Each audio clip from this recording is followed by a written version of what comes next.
Umumnya konstruksi generator DC itu terdiri dari ya beberapa bagian. Nah, di sini ada komutatornya ini ya.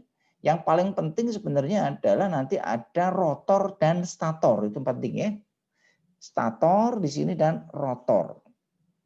Yang berikutnya nanti ada apa? Ada komutator yang tadi fungsinya untuk menyearahkan bersamaan nanti dengan brush atau sikat. Nah, di dalamnya nanti ada jangkar ya, ada terminal, ada penguat eksitasi ya, ada penggerak mula yang tidak kalah pentingnya nanti di sini untuk menggerakkan rotor supaya nanti dia akan ada gerakan atau putaran. Sehingga nanti menurut hukum Faraday apabila ada penghantar ya, ada penghantar, ada magnet di situ diputar, maka pada terminal generator akan menghasilkan tegangan listrik. Nah, ini prinsipnya. Yang berikutnya ada komponen yang namanya regulator tegangan, tujuannya supaya tegangan keluaran itu stabil. Karena kalau tidak stabil nanti bisa merusak peralatan. Yang berikutnya nanti ada peralatan proteksi, ada starter untuk eksitasi, ada penyearah, ya penyearah bisa pakai manual, mekanik bisa pakai elektrik. Kalau mekanik tadi pakai komutator dan sikat. Kalau elektrik nanti bisa pakai dioda.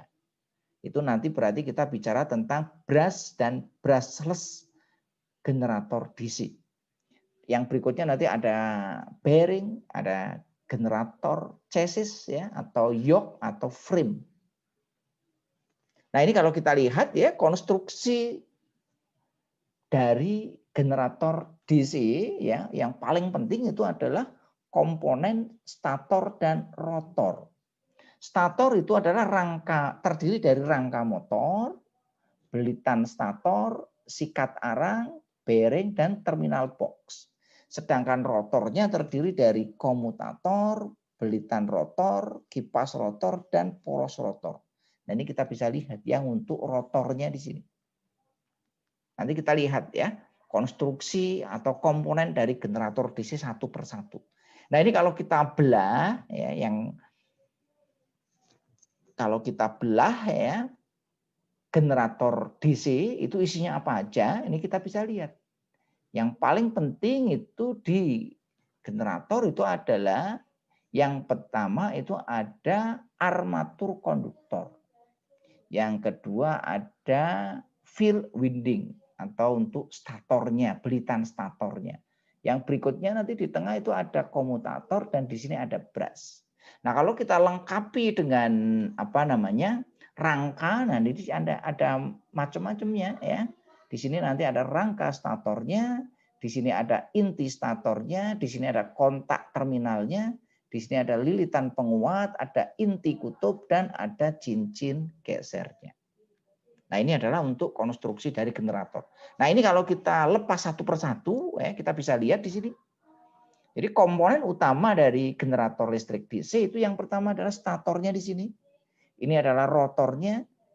Nah, dari sini nanti ada beberapa macam tambahan ya, ada pulinya, ada housingnya, ya, ada bearingnya di sini. Nah, ini ada di sini bearing. Ada rectifiernya. Kalau di sini pakai rectifier berarti adalah yang jenis brushless. Di sini nanti ada voltage regulatornya. Di sini ada protective cap-nya, ada tutupnya. Sehingga nanti ini adalah gambaran sederhana dari sebuah generator listrik DC. Nah, ini kalau kita lihat lagi ya. Ini yang pakai brush, ya, di sini ada brushnya. Ini adalah untuk belitan kumparan yang ada di statornya, ini bearingnya, ini komutatornya. Ya, komutatornya nanti kita bisa lihat secara detail. Ini adalah armatur atau jangkarnya. Ini ada fan kipasnya dan ini adalah untuk end plate-nya. Ya, di sini ada casing dan di sini nanti ada porosnya. Itu secara lengkap ya, ini untuk konstruksi dari generator. Nah, kita bahas satu persatu. Komponen yang pertama itu apa? Yang pertama itu adalah gandar, ini bahasa Indonesia. Gandar itu apa? Frame, casing, atau yoke. Nah, ini gambarannya seperti ini. Macamnya banyak ya untuk frame ya, gandar ya tergantung nanti dengan ukuran frame-nya. Nanti bisa dilihat di nameplate-nya. Frame-nya ukuran berapa, ini tergantung dari kapasitasnya. Nah, fungsinya sebagai apa? Tempat mengalirnya GGM yang dihasilkan oleh kutub magnet.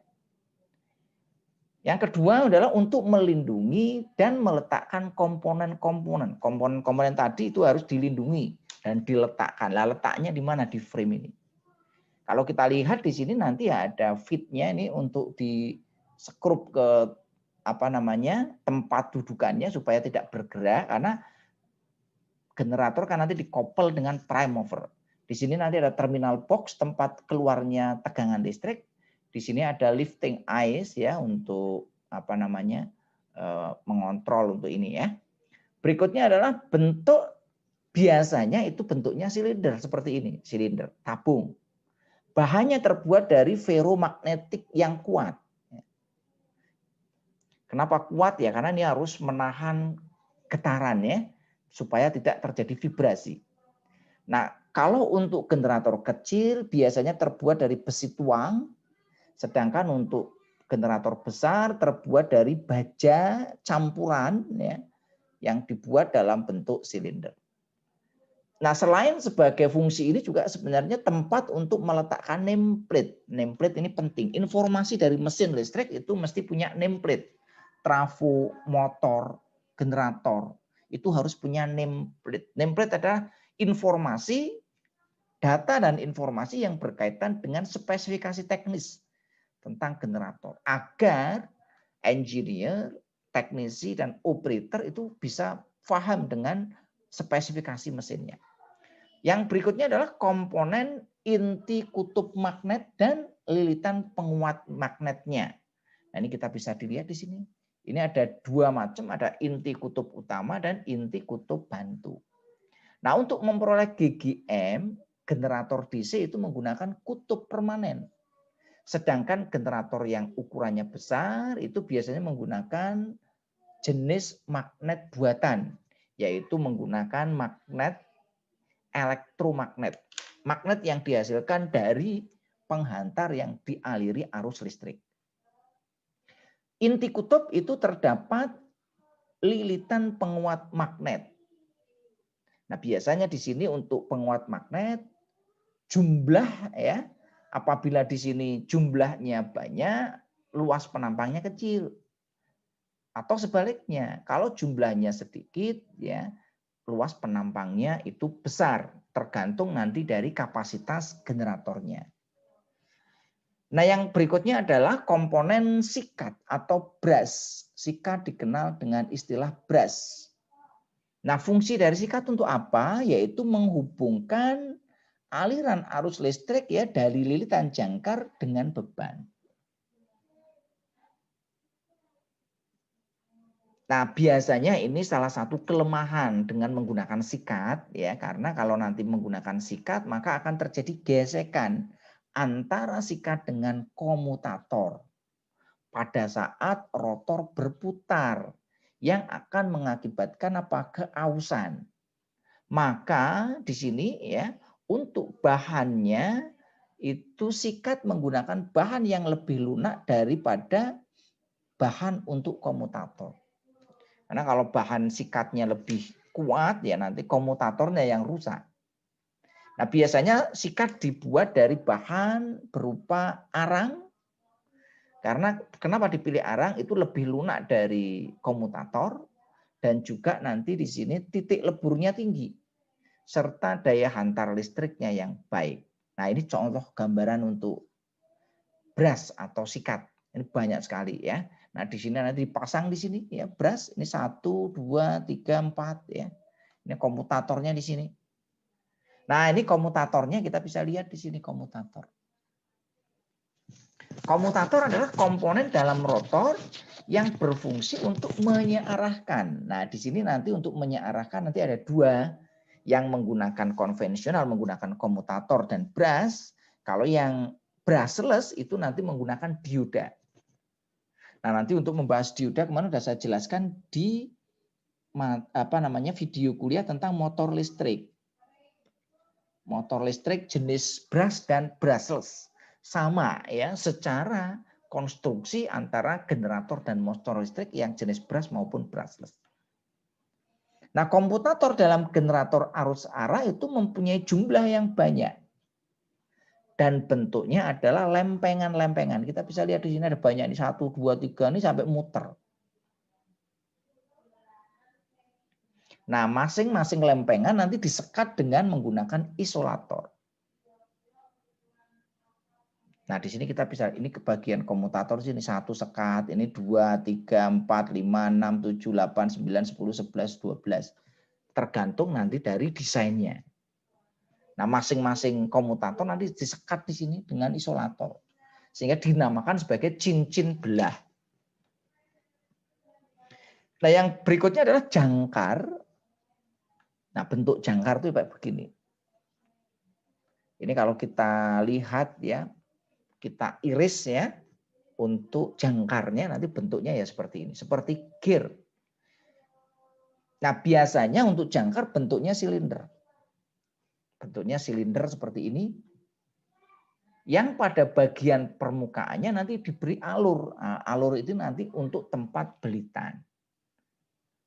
Menempatkan kawat-kawat lilitan. Sesuai dengan pasangannya. Nah, jangkar itu nanti dibuat dari bahan yang kuat. Yaitu bahan ferromagnetik. Agar kawat-kawatan lilitan jangkar berada di dalam daerah yang induksi magnetnya besar. Jadi di sini nanti bahannya menggunakan ferromagnetik. Ya. Nah, tadi ya sudah kita jelaskan, jangkar itu adalah tempat untuk lilitan atau kumparan jangkarnya. Nah, kumparan jangkar itu nanti seperti ini, diletakkan pada slot-slot pada jangkar ya, sesuai dengan metode peletakannya. Nah, ada beberapa metode nanti untuk melilit ini ya.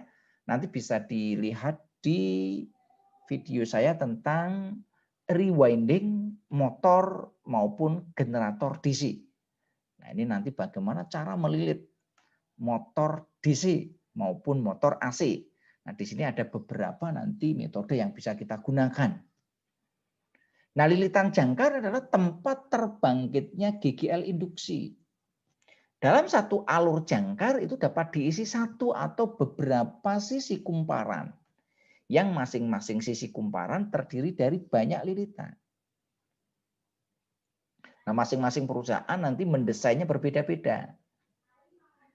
Ada sisi kumparan aktif, ada sisi kumparan bantu. Yaitu kumparan aktif itu adalah bagian sisi kumparan yang terletak di dalam alur jangkar yang merupakan bagian aktif yang membangkitkan GGL induksi. Yang kedua ada kepala kumparan, yaitu bagian dari kumparan yang terletak di luar alur jangkarnya. Nah, untuk di kepala kumparan itu tidak membangkitkan GGL induksi. Nah, yang ketiga ada jenis juluran, yaitu bagian ujung kumparan yang menghubungkan sisi kumparan aktif dengan komutator. Jadi nanti kumparannya nanti ada 3 ya. Kumparan aktif, kepala kumparan, dan julurannya. Nah, komponen berikutnya adalah bearing atau di Indonesia dikenal dengan istilah laher. Ini bahasa Belanda.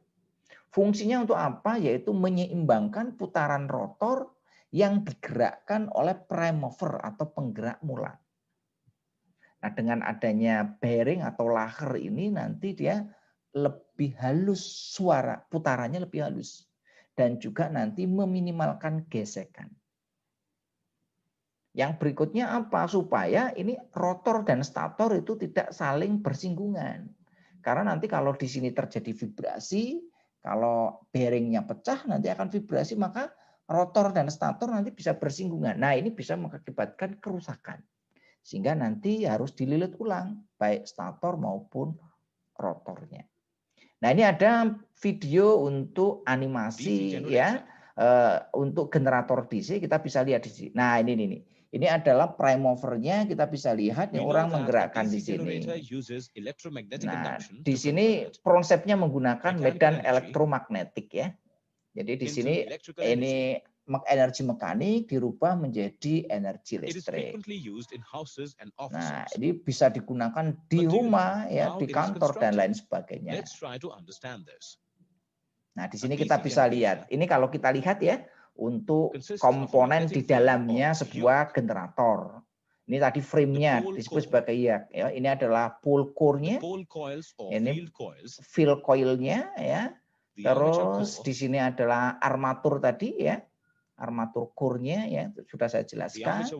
Terus di sini adalah ada belitan armaturnya, ada komutatornya, berikutnya ada sikat atau brush ya.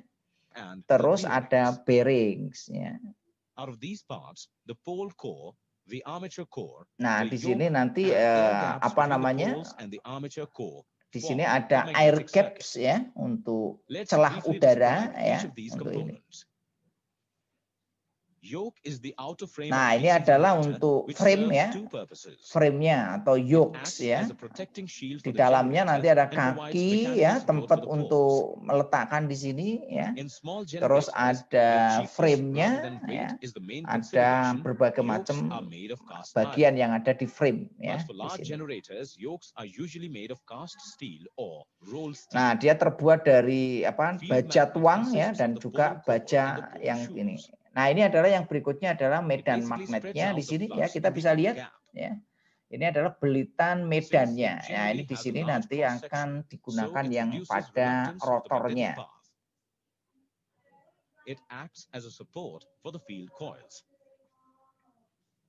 Nah, berikutnya adalah nanti ada pole coil-nya ya. Ini adalah belitan yang ada di inti ya. Di sini nanti ada coil yang nanti dililitkan pada inti. Nah, di sini nanti akan diletakkan di situ. When current is passed through these coils, the poles get electromagnetized and produce the necessary flux that is cut by revolving the armature conductors. Nah, berikutnya adalah untuk jangkarnya. Nah, di sini jangkar itu nanti tempat meletakkan belitan-belitan jangkar ya. Nah, di sini ada beberapa bagian, ini bisa kita lihat di sini. Ini ada keyway-nya, ada slot, ada air holes ya, ada laminasi. Jadi ini terdiri dari laminasi-laminasi ya, tipis-tipis yang nanti dipres jadi satu. Nah, tujuannya menggunakan laminasi-laminasi ini adalah untuk menghindari arus eddy. Nah, berikutnya di sini adalah belitan jangkar. Nah, belitan jangkar di sini kita bisa lihat ya. Nah, belitan jangkar ada dua ya, model lap winding dan wave winding ya. Ini cara untuk melilitnya. Nanti akan dibahas pada saat kita melakukan pekerjaan rewinding, baik motor AC maupun DC. Nah, ini contoh. Ini adalah bagaimana cara untuk melakukan ya alur belitan pada jangkar.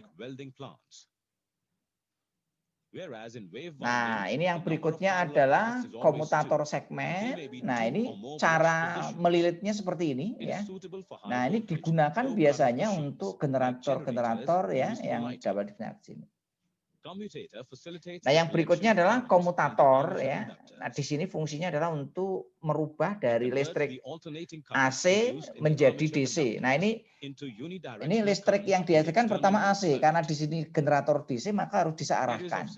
Nah, menyearahkannya di sini menggunakan ya untuk komutator. Nah, kita bisa lihat di sini.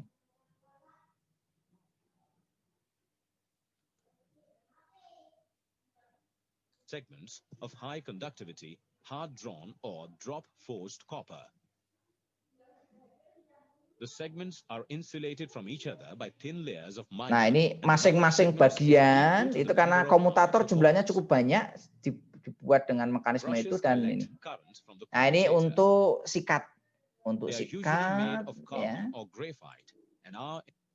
Di apa namanya ini terbuat dari grafit atau arang ya. Nah, bentuknya adalah kotak ya.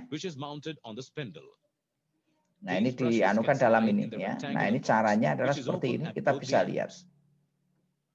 A flexible copper pigtail mounted at the top of the brush conveys current from the brushes to the holder.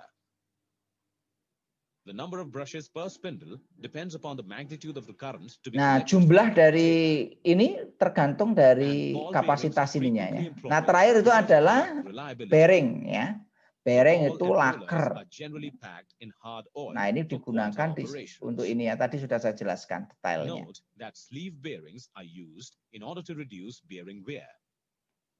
Basically, the schematic diagram of a DC generator is as shown. Nah, kita bisa lihat ini adalah secara umum tentang skematiknya ya. Skematik dari